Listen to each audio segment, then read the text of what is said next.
Hello दोस्तों, स्वागत है आपका हमारे YouTube चैनल बीटी केमिस्ट्री में। मैं भारतेंद्र त्रिपाठी आपके लिए लेकर आया हूँ फिजिकल केमिस्ट्री का पहला चैप्टर, जो हमारे प्लेलिस्ट में अब जुड़ जाएगा। हम आपको एक तरफ इनऑर्गेनिक केमिस्ट्री और यहाँ से हम आज से आपको फिजिकल केमिस्ट्री का एक चैप्टर जिसका कि नाम है रसायन बलगदगी शुरू करने जा रहे हैं। हमारा ये प्रयास रहेगा कि हम हर 1-2 दिन में आपको एक एक वीडियो प्रोवाइड कराएं और साथ ही साथ आपको जेईई मेंस नीट में आए हुए प्रश्नों को सॉल्व कराएं। तो चलिए हम शुरू करते हैं इस चैप्टर को। जैसा कि इस चैप्टर का नाम है रसायन बलगदगी, और इस चैप्टर में हम किसी अपक्रिया के वेग या दर या उसको प्रभावित करने वाले कारकों का अध्ययन करते हैं। जैसा कि हमें पता है कि रसायन विज्ञान का मतलब होता है रासायनिक अपक्रियाएं। अब इन रासायनिक अपक्रियाओं का क्या मतलब होता है? तो रासायनिक अपक्रियाओं का मतलब ये होता है कि हम क्रियाकारक लेते हैं और वह क्रियाकारक किसमें बदलता है? प्रोडक्ट में बदलता है, और हम इस रिएक्टेंट के प्रोडक्ट में बदलने का क्या वेग होगा और इस वेग को प्रभावित करने वाले क्या कारक होंगे, इसी का हम अध्ययन करते हैं। तो इसका अध्ययन करने से पहले अगर हम ये जान जाएं कि आखिर क्रियाकारक क्रियाफल में कैसे बदलता है, तो इन सब को समझना हमारे लिए बहुत ही आसान हो जाएगा। अब इससे पहले हम आपको एक बात बता दें जो शायद आपको पता हो भी या न हो, तो जिसे नहीं पता है वो जान जाए। केमिस्ट्री में एक शब्द है जिसका नाम है सांद्रता। क्या नाम है? सांद्रता। सांद्रता का मतलब क्या होता है? जैसे कोई पात्र है, उस पात्र में उपस्थित किसी भी यौगिक की संख्या, हमने देखिए एक शब्द लिखा सांद्रता का मतलब संख्या। अब ये एक पात्र है, तो इस पात्र का जो आयतन है वो क्या होगा? फिक्स होगा। तो हम कहते हैं कि सांद्रता का मतलब होता है संख्या बटे आयतन, और संख्या का मतलब होता है मोल से, और आयतन का मतलब, उसका आयतन का मात्रक क्या होता है? लीटर। तो सांद्रता का मात्रक क्या हो गया? मोल प्रति लीटर। तो हम ये कह सकते हैं कि सांद्रता का मतलब होता है किसी 1 लीटर के पात्र में उपस्थित मोलों की संख्या, उसका क्या कहलाता है? सांद्रता। अब समझाने के लिए, जैसे हमने कहा कि हमारे पास 2 पात्र है, इसमें भी एक कंपाउंड है, इसमें भी एक कंपाउंड है, लेकिन अगर इसमें हम कहें कि 6 मोल है और इसमें हम कहें 10 मोल है, तो आपसे पूछा जाए किसकी सांद्रता अधिक है, तो सांद्रता का मतलब क्या होता है? पात्र में उपस्थित मोलों की संख्या। तो हम कहेंगे कि इस वाले पात्र की सांद्रता अधिक होगी। तो सीधा आप ये समझिए कि सांद्रता का मतलब संख्या। अब देखिए, जब हम रासायनिक अपक्रियाएं कराते हैं तो होता क्या है? पहले जब हम अभिक्रिया को शुरू कर रहे हैं, तो हम कुछ क्रियाकारक उसमें पात्र में रखेंगे, तो उस समय उसकी सांद्रता क्या होगी? सांद्रता मानी बात है, अभी तो अभिक्रिया शुरू नहीं हुई है, तो उसकी संख्या क्या होगी? सबसे ज्यादा। और इस साइड प्रोडक्ट में क्या मिलेगा हमको? तो जैसे अभिक्रिया शुरू होती है वैसे ही हमको प्रोडक्ट नहीं मिलता, तो हमने यहाँ पे लिखा है कि t बराबर 0 पर इसकी सांद्रता होगी, और इसकी सांद्रता कितनी होगी? 0 होगी। अब समय के साथ जैसे जैसे समय बढ़ेगा वैसे वैसे इसकी सांद्रता क्या होगी? घटेगी, और इसकी सांद्रता बोले तो संख्या, इसकी सांद्रता क्या होगी? बढ़ेगी। अब बात आती है कि एक की सांद्रता कम हो रही है, एक की सांद्रता बढ़ रही है, तो इससे हम अपक्रिया के वेग को कैसे पता करें? तो जैसे हम बता दें, वेग का मतलब होता है कि जैसे यह क्रिया हो रही है, तो मानी बात है जितनी तेज क्रियाकारक खत्म होगा उतनी ही तेज क्रियाफल बढ़ेगा, अर्थात उत्पाद की संख्या बढ़ेगी। तो हम ये कह सकते हैं कि किसी अपक्रिया का वेग r क्रिया कारकों की सांद्रता में परिवर्तन की दर को कहते हैं। और हमें पता है कि समय के साथ क्रिया कारकों की सांद्रता क्या होगी, बताइए आप, बढ़ेगी कि घटेगी? तो समय के साथ क्रिया कारकों की सांद्रता क्या होती है, घटती है। तो हम लिखते हैं R इज इक्वल टू सांद्रता में परिवर्तन बटा परिवर्तन में लगा समय। अब इस बात को समझने के लिए ये जो बात हमने आपको बताई, अभी आपके सामने एक हम परिभाषा लिखेंगे, उससे ये पूरी बात आपको अच्छे से क्लियर हो जाती है। तो चलिए उस परिभाषा को हम यहाँ लिखते हैं। तो देखिए, हमने यहाँ पे लिखा कि किसी अपक्रिया का वेग क्रिया कारक या उत्पादों की सांद्रता में होने वाला परिवर्तन तथा परिवर्तन में लगे समय के अनुपात को अपक्रिया का वेग कहते हैं। अब इस बात को आप जरा समझिए कि जैसे मान लीजिए कोई रिएक्टेंट है और वो कन्वर्ट हो रहा है प्रोडक्ट में, तो इस रिएक्टेंट को जो कि प्रोडक्ट में कन्वर्ट हो रहा है, तो इससे हम अपक्रिया के वेग का निर्धारण कैसे करेंगे? अब आप ये समझिए कि इस रिएक्टेंट से इस प्रोडक्ट में पहुंचने के लिए कुछ समय लगा होगा। अगर वो समय क्या हो, कम, मतलब वो कम समय में रिएक्टेंट कहां पहुंच गया, प्रोडक्ट में, तो आप बताइए वो फास्ट हुआ कि स्लो हुआ? अब मानी बात है कि अगर समय कम लगा है तो कैसा होगा, फास्ट, यानी कि तेज, यानी कि तीव्र हम कह सकते हैं उसको। और अगर यही रिएक्टेंट से प्रोडक्ट अधिक समय में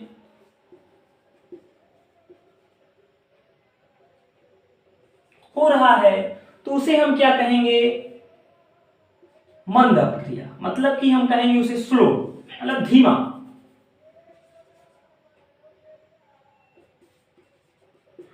तो देखिए, किसी अपक्रिया की स्पीड को हम किसके सापेक्ष देख रहे हैं, समय के सापेक्ष। अब यहां थोड़ा कुछ गणित का टर्म जो कि हमें आना चाहिए, अगर आपको नहीं आ रहा है तो हम यहां आपको बताने का प्रयास करते हैं। जैसे ये लिखा हुआ है ए, तो अभी हम इसको क्या पढ़ेंगे, ए। अगर हमने इसके अगल बगल ये एक ब्रैकेट बना दिया तो इसे अब हम पढ़ेंगे ए की सांद्रता। क्या पढ़ेंगे इसे हम, ए की सांद्रता। और देखिए डी, आपने पढ़ा होगा ना मैथ में, dx अपॉन dt। तो डी का मतलब होता है परिवर्तन। डी का मतलब क्या होता है, परिवर्तन। अब हमने लिखा ए, उसके दोनों तरफ हमने ब्रैकेट बनाया, तो अब हम इसको क्या पढ़ेंगे, ए की सांद्रता, और उसके आगे अगर हमने डी लिख दिया तो इसको हम क्या पढ़ेंगे, ए की सांद्रता में परिवर्तन। अब आप समझ रहे हैं। अब देखिए हम एक शब्द और लिख रहे हैं, ए लिखा तो मतलब ए, ब्रैकेट बनाया तो मतलब ए की सांद्रता, डी लिखा तो मतलब ए की सांद्रता में परिवर्तन, और अगर हमने बटे में लिखा dt तो इसको हम पढ़ेंगे समय के सापेक्ष, मतलब ए की सांद्रता में भी परिवर्तन हो रहा है और समय में भी परिवर्तन हो रहा है, और इसी को हम कहते हैं अपक्रिया का वेग। तो देखिए हमने क्या लिखा, क्रिया कारकों या उत्पादों की सांद्रता में होने वाला परिवर्तन तथा परिवर्तन में लगे समय के अनुपात को ही हम क्या कहते हैं, अपक्रिया का वेग। अब देखिए यहाँ पे एक चिन्ह प्रयोग किया जाता है, प्लस या माइनस। अब देखिए ये क्या है, तो जैसा हमने बताया कि मान लीजिए कोई अपक्रिया ए से बी की ओर जा रही है, तो आप ये बताइए क्रिया कारक किसमें कन्वर्ट हो रहा है, बी में। कन्वर्ट मतलब ये धीरे धीरे कम होगा, ये धीरे धीरे बढ़ेगा। तो हम कह सकते हैं कि ए की सांद्रता और बी की सांद्रता तो अगर समय में परिवर्तन होगा तो जो A की सांद्रता है उसमें कैसा परिवर्तन होगा, वो बढ़ेगा कि कम होगा, तो क्या होगा, वो कम होगा। और जो B की सांद्रता है उसमें कैसा परिवर्तन होगा, वो बढ़ेगा। अब देखिए, हम आपको बता दें कि जितनी तेजी से ये कम होगा उतनी ही तेजी से ये बनेगा। एग्जाम्पल, जैसे हम कहें कि हम ईंटों से एक दीवार बना रहे हैं। क्या बना रहे हैं, ईंटों से एक दीवार, और इसी को हमने क्या बना दिया, इसमें हमने इसको एक रिएक्शन के माध्यम से दर्शा दिया कि रिएक्टेंट है और उससे क्या बन रहा है, प्रोडक्ट। अब आप ये बताइए, अगर यहाँ 10 ईंटें कम हो रही हैं तो बताइए यहाँ कितनी ईंटें जुड़ रही हैं। तो भैया जितनी ईंटें यहाँ कम होगी उतनी ही ईंटें तो यहाँ पे जुड़ेंगी। मतलब इसका मतलब ये हुआ कि जिस स्पीड से ये कम होगा उसी स्पीड से ये बढ़ेगा। मतलब कि इसके कम होने का और इसके बनने का जो दर है, दर मतलब समय के सापेक्ष, वो आपस में क्या होगा, बराबर होगा। और इसका घटना और इसका बढ़ना यह क्या डिसाइड करता है, अपक्रिया का वेग। अब जैसे हम काम देख रहे हैं, अब आपका ध्यान केवल दीवार की ओर है, तो आप क्या देखेंगे कि 5 सेकंड में 10 ईंटें जुड़ गई, और यहां 2 आदमी काम कर रहे हैं, 5 सेकंड में 5 ईंटें जोड़ पाए। इसने 5 सेकंड में 10 ईंटें जोड़ी, इसने 5 सेकंड में 5 ईंटें जोड़ी। अब बताइए किसका वेग ज्यादा होगा। तो मानी बात है, जिसने कम समय में ज्यादा जोड़ा उसका वेग क्या होगा, अधिक होगा, और जिसने कम जोड़ा उसका वेग कम होगा। अब जितना इसने यहां ईंटें जोड़ी उतनी ही ईंटें, अगर कोई आदमी इस साइड देख रहा है, करीब 5 सेकंड में 10 ईंटें क्या हो गई, कम हो गई। तो वही चीज हम बता रहे हैं आपको कि जितनी इसकी सांद्रता, सांद्रता बोले तो इसकी संख्या, जितनी इसकी संख्या कम होगी उतनी ही इसकी संख्या बढ़ेगी, और ये दोनों किसके बराबर होंगे, तो ये दोनों अपक्रिया के वेग के बराबर होंगे। तो हम इसे एक व्यंजक के माध्यम से लिखते हैं कि जैसे पहले हम यहां आपको बता दें कि आप dA अपान dt को क्या पढ़ेंगे, A है, ब्रैकेट लगा है तो A की सांद्रता, D लगा हुआ है तो में परिवर्तन, और बटा dt है तो उसका मतलब क्या होगा कि दर। अब अगर हम इसको इस प्रकार से लिखें कि माइनस dA अपान dt, तो हम इसको पढ़ेंगे कि A की सांद्रता। अब बताइए A की सांद्रता समय के साथ क्या हो रही है, माइनस का मतलब घट रही है, तो घट रही है शब्द को हम एक शब्द प्रयोग करके बोलते हैं विलुप्त हो रही है। क्या हो रही है, विलुप्त हो रही है। तो यहां हम लिखेंगे A की सांद्रता, या हम इसे कह सकते हैं A के विलुप्त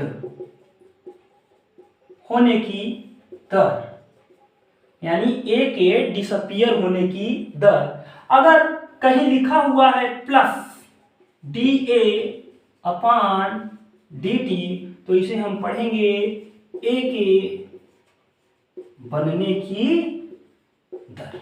अगर आप इन मैथ के टर्म को समझ रहे हैं कि इन्हें हम पढ़ते कैसे हैं, तो आप विश्वास मानिए, अभी हम आपके सामने सवाल दिखाएंगे IIT और JEE में आए हुए, आप बड़ी आसानी के साथ उसे कर लेंगे।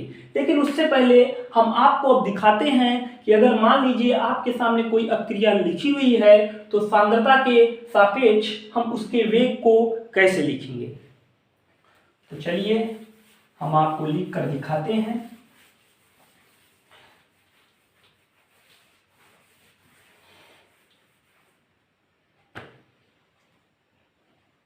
जैसे कोई अपक्रिया है A B, अब वो बना क्या रहा है, C और D, और यहां मान लीजिए कुछ है कि M1 मोल, और यहाँ कितने मोल हैं M2 मोल, यहाँ कितने हैं N1, यहाँ कितना है N2। तो हम लिखेंगे अक्रिया का वेग R। अब बताइए समय के साथ A और B क्या होगा, बढ़ेगा कि कम होगा? तो कम होगा ना समय के साथ, तो हम लिखेंगे dA/dt, और यहाँ चिन्ह हम किसका लगाएंगे, माइनस का। अब मानी बात है ये और ये, जितनी तेजी से ये घटेगा उतनी तेजी से ये घटेगा, और जितनी तेजी से ये दोनों घटेंगे उतनी तेजी से ये दोनों क्या होंगे, बनेंगे। अब देखिए यहाँ जो लिखा हुआ है उसको हम इसके बटे में लिखते हैं। ऐसा आप समझिए नहीं, एक प्रकार से इसको याद ही कर लीजिए। वैसे ये बहुत ही सरल है, जैसे अभी लिखेंगे आप खुद बोलने लगेंगे, ये बराबर होगा। अब बताइए बी की सांद्रता समय के साथ क्या होगी, तो ये भी क्या होगी, घटेगी। और यहाँ पे जो लिखा हुआ है उसको हम क्या लिखेंगे, अनुपात में लिखेंगे, इज इक्वल टू। अब बताइए समय के साथ सी की सांद्रता क्या होगी, देखिए ये दोनों आएंगे किस में, रिएक्टेंट में, और ये किस में आएगा, प्रोडक्ट में। तो समय के साथ बताइए सी की सांद्रता क्या होगी, बढ़ेगी। और इसका जो है इसको हम कैसे लिखेंगे, ऐसे NO। अब देखिए इसको क्या कहते हैं, इससे आपका कोई मतलब नहीं है, बस आप देख लीजिए कि इसको हमें ऐसे लिखना है। अब यहां हम क्या लिखेंगे, डी की सांद्रता में परिवर्तन बटे dt, और यहाँ क्या लगाएंगे प्लस, और यहाँ N2 है तो उसको अपान में लिखेंगे N2। ऐसे रिप्रेजेंट किया जाता है अक्रिया के वेग को। अब ये हुआ उसका प्रेजेंटेशन। अब आइए हम आपको कुछ प्रश्न दिखाते हैं जो कि हमारी पिछली परीक्षाओं में आए हुए हैं, तो चलिए हम उसको करते हैं। तो देखिए ये एक सवाल है जो कि IIT 2002 में पूछा गया है। देखिए इस सवाल में आपसे क्या पूछ रहा है कि एक रासायनिक अभिक्रिया N2,3H2 जो कि बन रहा है 2NH3 की दर को N2H2 व NH3 की सांद्रता मतलब वही डिब्बा को समय व्युत्पन्नों के रूप में प्रदर्शित किया जा सकता है। मतलब वही R का जो हमने आपको दिखाया था उसको हम किस प्रकार से लिख सकते हैं, तो आप सीधा इस रिएक्शन को ऐसे लिखें जो दिया हुआ है। अब आप जानते ही हैं कि जो R होगा, अब बताइए N2 के आगे यहाँ क्या लिखा हुआ है, कुछ नहीं लिखा हुआ है, तो मतलब कितना है 1, और यहाँ कितना लिखा हुआ है 3। अब आप ये बताइए समय के साथ ये पूरे क्या हो गए, रिएक्टेंट, और ये आपका क्या हो गया, प्रोडक्ट। तो बताइए समय के साथ N2 की जो सांद्रता होगी वो बढ़ेगी कि घटेगी, तो मानी बात है समय के साथ रिएक्टेंट क्या होता है, घटता है। तो इसको हम लिखेंगे D और लिखेंगे क्या N2, और यहाँ चिन्ह लगाएंगे हम माइनस का और लिखेंगे dt बराबर। अब बताइए H2 भी समय के साथ क्या होगा, तो H2 भी समय के साथ क्या होगा, कम होगा, तो हम लिखेंगे माइनस DH2 और लिखेंगे यहाँ 3 है तो उसको हम किस में लिखेंगे, बटे में, और वो क्या हो जाएगा 3dt। अब बराबर। अब बताइए NH3 समय के साथ बढ़ेगा कि कम होगा, तो भैया रिएक्टेंट प्रोडक्ट में समय के साथ कन्वर्ट होता है, मतलब ये कम होगा, ये बनेगा, तो यहाँ हम चिन्ह लगाएंगे प्लस का और लिखेंगे DNH3/dt, और 2 है तो उसको हम क्या लिखेंगे, अपान 2। और देखिए सीधा सीधा ऑप्शन नंबर 1 से मैच करता है, और यहीं पे सवाल खत्म हो गया। केवल 2 लाइन में इस सवाल का क्या आ गया, आंसर आ गया। और सेम इसी प्रकार एक सवाल और आया है, चलिए उसे भी हम यहीं पर खत्म करते हैं।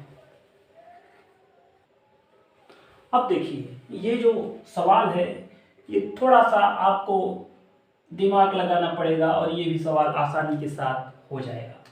देखिए पहले के ही जैसा है, लेकिन यहाँ पे आपको कुछ मान प्रोवाइड किया गया है, तो उसकी सहायता से हम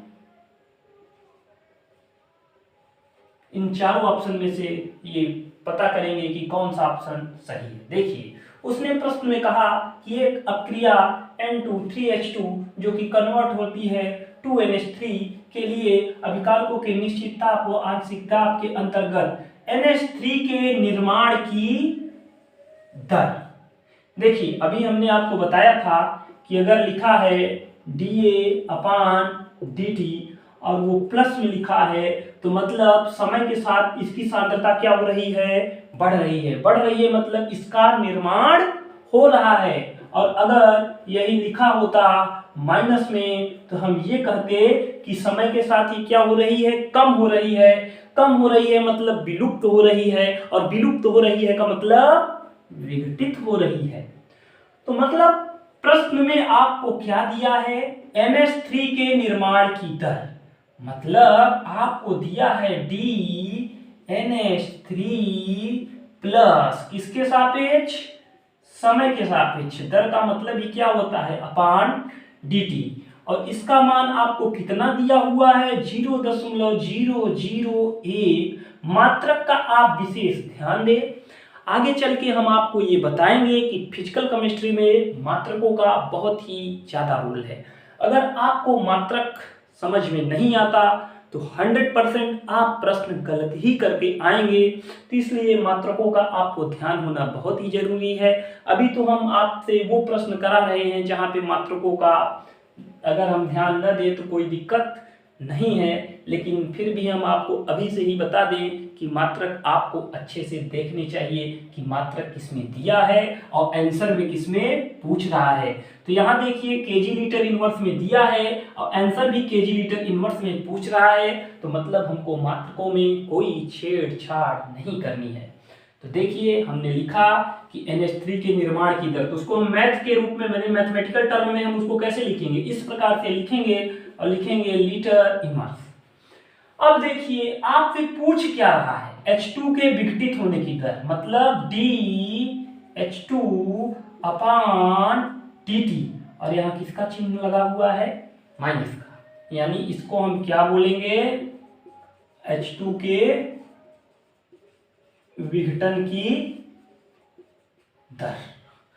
अब देखिए आप सीधा, आपको जो सिखाया गया है, आप सीधा एक संबंध लिखिए कि हम जानते हैं R is equal to minus का dN2 अपान dt। देखिए यहाँ एक है इसलिए हमने यहाँ पे कुछ नहीं लिखा, इज इक्वल टू माइनस का DH2 अपान dt, और यहाँ 3 है तो उसको हम किस में लिखेंगे, बटे में कितना लिखेंगे, 3 इज इक्वल टू। अब बताइए समय के साथ ही क्या हो रहा है, बढ़ रहा है, तो प्लस लिखिए चाहे न लिखें, DNH3 अपान dt, और यहाँ हम लिखेंगे क्या, 1/2।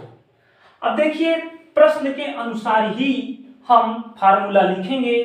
तो हमें इसका संबंध दिया हुआ है और इसका पूछ रहा है, तो मतलब ये तीनों आपस में बराबर हैं, तो केवल हम इन दो को आपस में बराबर करेंगे और आंसर की प्राप्ति होगी। तो चलिए अब हम आपको दिखाते हैं करके। तो ये दोनों बराबर हैं तो उसको हम सीधा लिखते हैं, माइनस का 1/3 और लिखते हैं DH2 upon dt is equal to 1/2 DNH3 upon dt। अब बताइए आपको DNH3 अपान dt की वैल्यू कितनी दी हुई है, 0.001। तो हमने यहाँ पे लिख दिया 0.001, और यहाँ देखिए बटे 2 है तो हमने इसको सीधा ऐसे लिख दिया। अब देखिए यहाँ अगर हम माइनस DH2 अपान dt करें, क्योंकि हमको यही चाहिए, तो इस साइड का जो भी है उसको उस साइड आप भेज दीजिए, तो ये 3 बटे में है, उस साइड जाएगा तो मल्टीप्लाई हो जाएगा, तो हमने ये कर दिया। अब आप बताइए 3 में अगर 2 का भाग लगाएंगे तो कितना आएगा, 1.5 इंटू 0.001। अब आपने सारा हल कर लिया। अगर आप मल्टीप्लाई करना नहीं जानते तो यहाँ आपसे गलती हो सकती है, लेकिन कोई ऑप्शन ऐसा नहीं है कि जिससे आप गलत कर सके। आप जानते हैं एक में किसी का मल्टीप्लाई करेंगे तो वही आएगा, तो सीधा हम मल्टीप्लाई करते हैं और लिखते हैं। अब देखिए आपको दशमलव कितने अंकों के बाद लगाना है, 1 2 3, और इसका भी, यानी टोटल कितने अंक के बाद दशमलव लगाना है, 4। तो हम लिखते हैं 0.0015। तो आपका आंसर आ चुका है ऑप्शन नंबर बी। यहाँ आपका मल्टीप्लाई करना है, जिसे भाई मल्टीप्लाई आता है उसके लिए सवाल सरल है। अब अगर वो यहाँ आके गुणा भाग नहीं कर पा रहा है तो बताइए वो IIT के सवाल कैसे हल कर सकता है। और ये केमिस्ट्री के छात्रों में बहुत बड़ी दिक्कत होती है कि वो गुणा भाग नहीं कर पाते हैं। तो आप विश्वास मानिए, अगर आपको जोड़ घटाना गुणा भाग आता है ना तो आप सारे सवाल आसानी से लगा लेंगे। ये रही केमिस्ट्री। अब केमिस्ट्री तो आपने अच्छे से कर ली, अब आपको यही नहीं आ रहा कि इसमें हम मल्टीप्लाई करके ये कैसे प्राप्त करते हैं। तो ऐसे लगभग सभी को आता होगा, ऐसी कोई बहुत बड़ी बात नहीं है। तो यहाँ देखिए बड़े आसानी के साथ आपका option number B is right. अब हम एक सवाल और कराएंगे और इस लेक्चर को हम खत्म करेंगे। फिर आपको अगले चैप्टर में अपक्रिया के वेग को प्रभावित करने वाले कारक और अपक्रिया की कोटि, आणविकता, चलते चलते अर्ध आयुकाल, ये सब जितने भी आपके सिलेबस में है आपको पढ़ाया जाएगा। और साथ ही साथ ऐसे हम क्वेश्चन कराते जाएंगे और आप देखेंगे कि आधे से ज़्यादा प्रश्न तो आपको हम यहीं पे करा देंगे और कुछ आप अपने से प्रैक्टिस करेंगे तो आपसे ज़रूर से ज़रूर हो जाएगा। अब ये देखिए, ये प्रश्न जो कि AIEEE 2002 में आया हुआ है, ये देखने में आपको जितना सरल लग रहा है अभी आप करेंगे तो आपको लगेगा कि मास्टर ये कैसे होगा। तो चलिए हम स्टार्ट करते हैं। आप सवाल को देखकर ये समझ गए होंगे कि हमको वही R वाला फार्मूला लिखना है। यहाँ H है तो समय के साथ ये घट रहा है तो हम लिखेंगे माइनस dH2/dt। यहाँ एक है तो अपान में एक, मतलब लिखे या ना लिखें।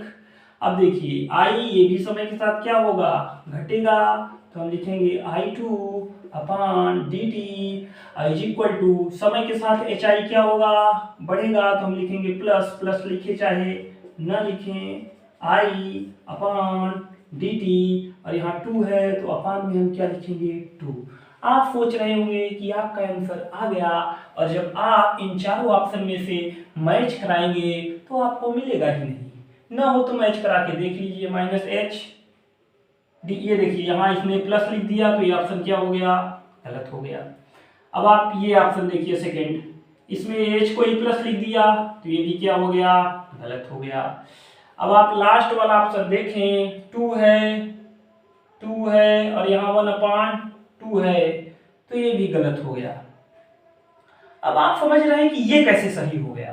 तो यहाँ खेल हुआ है गणित का। यहाँ किसका खेल हुआ है, गणित का। अगर आप इन सभी में, ये जितने हैं ना, आप मैथ में आपने पढ़ा होगा कि आप अगर कोई संक्रिया यानी गुणा कर रहे हैं तो आप सभी में करिए, भाग कर रहे हैं तो आप सभी में करें।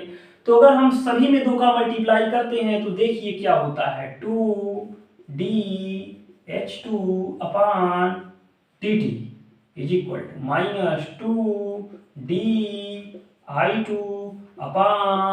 -2dI2/dt।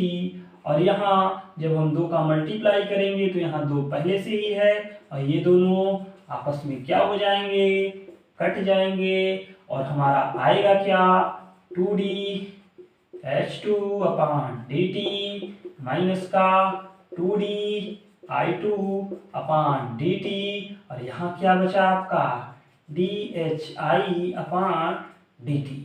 ये सवाल थोड़ा आपको फंसा सकता है। यहाँ खेल ही किसका है, मैथ का। और केमिस्ट्री में जो बच्चे केमिस्ट्री लिए रहते हैं उनको मैथ से बहुत ही ज़्यादा डर लगता है। वो जैसे दशमलव अंडर रूट देखते हैं उनकी समझ लो आधी शक्ति ही क्या हो जाती है, खत्म हो जाती है। तो डरना नहीं है, साथ साथ आपको सीखना है। हम आगे चल के कुछ सवालों में आपको अच्छे से एकदम बढ़िया तरीके से आपको जोड़ घटाना गुणा भाग भी बताते हुए चलेंगे। आपको बस डरना नहीं है, हम आपको दिखाएंगे कि केमिस्ट्री आप कैसे आसानी से समझ सकते हैं। तो चलिए, बहुत बहुत धन्यवाद, आपने हमारा लेक्चर यहाँ तक देखा और हम जल्दी ही प्रयास करेंगे कि आपको जल्द से जल्द चैप्टर वाइज सभी वीडियो उपस्थित कराते रहें। जैसा कि इनऑर्गेनिक में हमारा चैप्टर चल रहा है तत्वों के आवर्ती गुणधर्म, वहाँ पे हमने आपको क्वांटम संख्याओं के बारे में बताया। अब इलेक्ट्रॉनिक विन्यास बताकर वहाँ पर हम उस चैप्टर को आगे बढ़ाएंगे और ये भी चैप्टर जारी रहेगी। तो चलते हैं दोस्तों, बहुत बहुत धन्यवाद।